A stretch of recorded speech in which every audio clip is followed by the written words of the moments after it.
friends. Happy, is it Wednesday? Yeah, I think it's Wednesday. Is it Tuesday? I don't know. I think it's Tuesday there. I'm having trouble with the days, remembering which one's which. Are you having that too? Or is it just me? Could be just me. Chapter 14, Ted says, It's about Chase Ambrose. very nice reading there, Ted. Okay. My dad recently bought himself a souped up Mustang with 400 horsepower, huge tires, and just enough of a defect in the muffler that it roars like a bulldozer. That's what he drives when he isn't in the Ambrose electric truck. He won't be caught dead in Corrine's van. And he assures me when I'm 16, my first lesson will be behind the much beloved wheel of the Stang. I hope not, I tell him, because I won't be able to make out a single word over the engine noise. He laughs appreciatively. You won't be able to hear a police siren either, but you'll be able to outrun one. We pull in front of my house and he kills the engine so we can hear each other scream. Thanks for dinner, Dad. Corinne's a great cook. The best. Helene's really fun too. I guess we're turning into pretty good friends. He grimaces. Because you played princess with her? Well, yeah. We're going to have an ultimate fighting match, but we couldn't find an octagon. Dad doesn't even crack a smile. I guess you never struck me as the kind of kid who'd care whether or not he's pretty good friends with a 4-year-old. I shrug. She used to be afraid of me. Isn't this better? She wasn't afraid of you exactly, but you were different then, tougher. Nobody messed with you.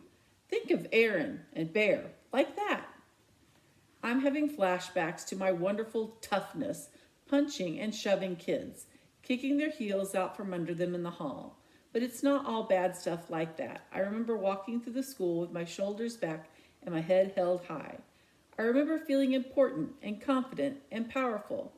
Maybe some of that came from what a jerk I was, but surely not all of it. I was a star athlete and a state champion. I had lots of friends. I was somebody in this town. It's not a crime to be proud of that. I reach for the door handle. Anyway, thanks again, Dad. One more thing, champ, he says quickly. There's this doctor. He's a sports medicine expert. So he has a lot of experience, more than that quack Cooperman. I talked to his office and he's willing to take a look at you and give us a second opinion. A second opinion? I echo. We know exactly what happened to me. What's a second opinion going to do? Get you on the field where you belong, he exclaims immediately. Even Cooperman admits you're recovered. It shouldn't cost you your whole season. Really? Okay. Dr. Cooperman explained all that, I reminded him. You know, abundance of caution and blah, blah, blah. And if that's the right move, Dr. Wynne will tell you the same thing. But if it's not, you're throwing away your 8th grade year. Maybe another state championship. Nobody's ever won 2 in a row, not even me. His face is flushed with passion. There's no doubt in my mind that he's 100% sincere. Even more amazing, he's talking about me surpassing what he accomplished on the Hurricanes. Obviously, there's a lot I can't remember, but for him to suggest that I might go beyond him, that he might be second best after me, well, that's huge. How could I not see this Wynn guy? He's a specialist, which means he knows more about sports injuries than anybody, including Dr. Cooperman. If he gives me the okay to play, then nobody can stop me. I'll tell Mom, I promised.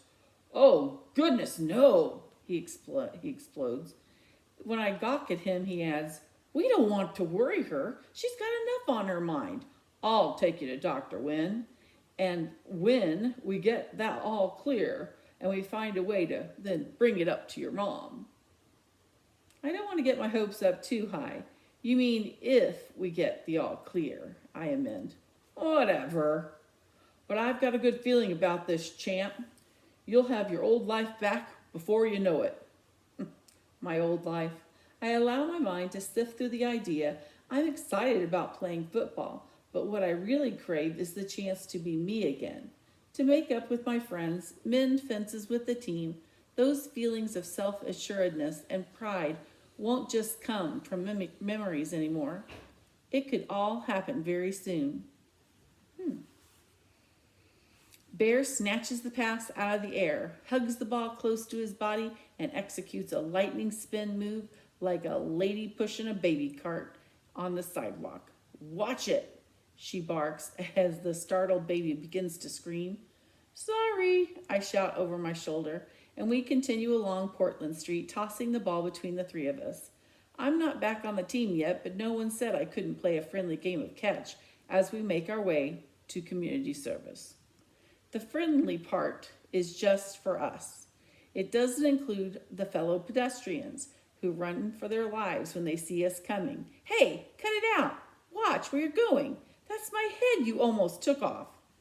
A 10-year-old kid lets loose a stream of obscenities and when he is knocked off his bike.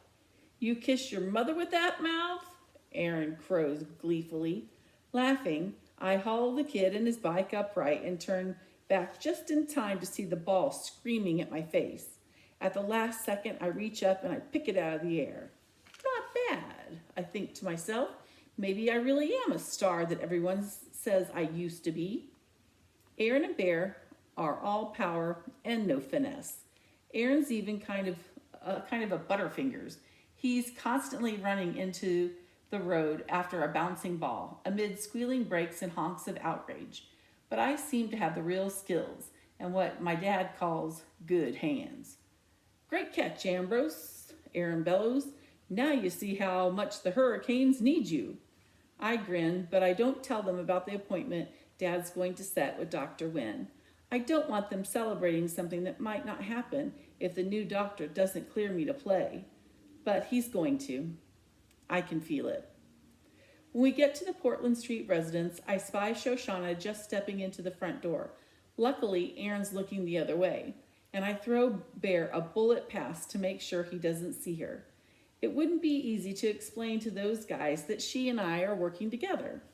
I don't have a timesheet to sign, so when they head to the office, I make a beeline for Mr. Solway's room. I have to catch up with him at some point, but the way they goof off and eat cookies, I've got plenty of time. I don't feel great about running around behind their backs, but it's easier this way. Why stir things up if I don't really have to? So, the Colonel is lecturing us on conserving resources, and right behind him on the landing strip, the PFCs are unloading the 6 coolers of pastrami sandwiches we had flown in from San Francisco. And we're praying he doesn't turn around because we sent 2 pilots over 1,200 miles, including a stop at the Midway Islands, just to get us lunch.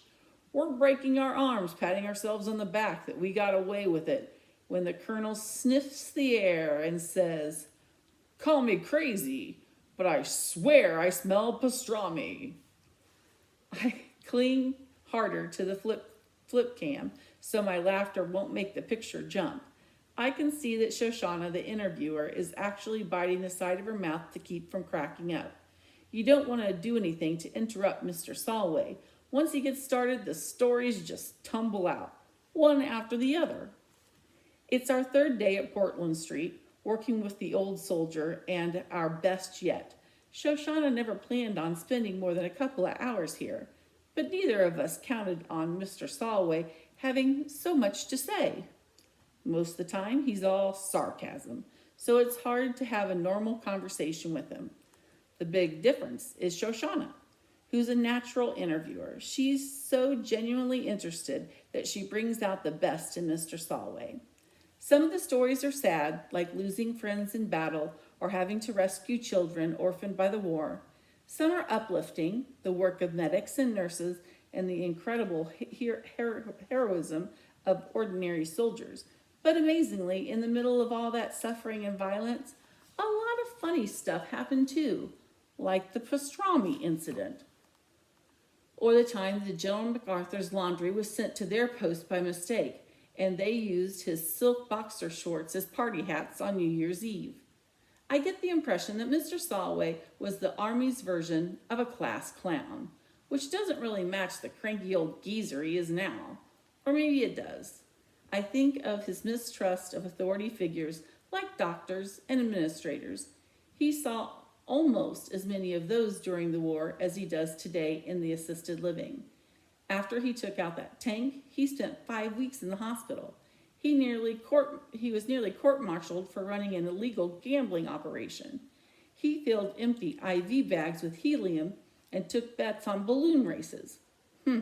While he's telling it to Shoshana, he's roaring with laughter. His face is pink from the joy of the memory.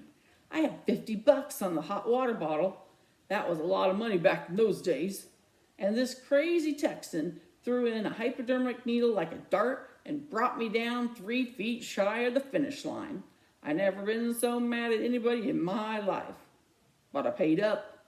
At least I was going to until the MPs raided the game, party poopers.